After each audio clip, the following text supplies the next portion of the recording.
আসসালামু আলাইকুম রহমতুল্লাহি ওয়া কেমন আছেন সবাই? আশা করি সবাই ভালো আছেন।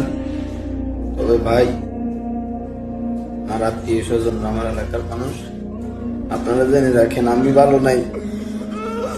আমার একটা সামান্য ভুলের কারণে কোম্পানি আমার এক্সিট মাইরে দিচ্ছে। আমি হয়তো বাড়িতে বলি নাই, কিন্তু আমার বাড়ি থেকে বলি দেবো হয়েছে, যদি এই ঋণের বোঝা মাথায় নিয়ে আমি বাড়িতে যাই আবার সবাই করে দিব। আমি আমি এই ঋণের বোঝা নিয়ে বাড়িতেও যাবো না, প্রয়োজন এই সৌদির মাটিতে আমি মরে থাকবো। কারণ কোম্পানি ফাটাই দিলে আমার তো কিছু করার নাই, কিন্তু আমার পরিবারে তো আর আমার গ্রহণ করতো না। এই কারণে আমি আমার এলাকার গণ্যমান্য ব্যক্তি বর্গদের কাছে হাত জোর করে বলছি, ভাই আপনারা আমার সাহায্য করেন, আমার জীবনটা রক্ষা করেন ভাই। আমার বাপে আমারও হুমকি দিছে, আমি বাড়িতে গেলে আমারও সবাই করে দিব।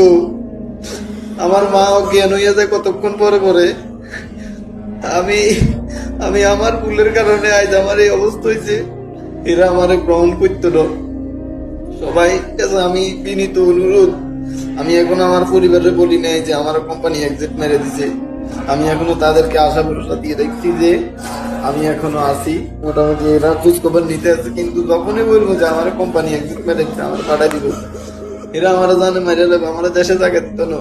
আপনারা আমার সাহায্য করেন, আমার জীবনটা ভিক্ষা দেন। আমার একটা ছেলে আছে, আমি না হয় মরে সাইরে যাবো, কিন্তু আমার এই ছেলেটার কি হইব? আপনারা আল্লাহ তো আমার সাহায্য করেন। আমি আপনাদের কাছে সাহায্য চাই, আমি সাহায্য চাইতেছি আপনাদের কাছে। আমার ছেলেটার জীবনের ভিক্ষা চাইতেছি আপনাদের কাছে। আমি যাতে দেশে যাই কোনো একটা কিছু করি, আমার সংসারটা চালাতে পারি, আল্লাহ যাতে আমার সেই তৌফিক দেয়।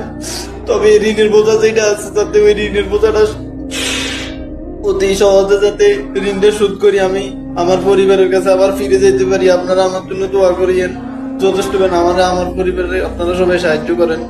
আসসালামু আলাইকুম রহমতুল্লাহি ওয়া বারাকাতুহু।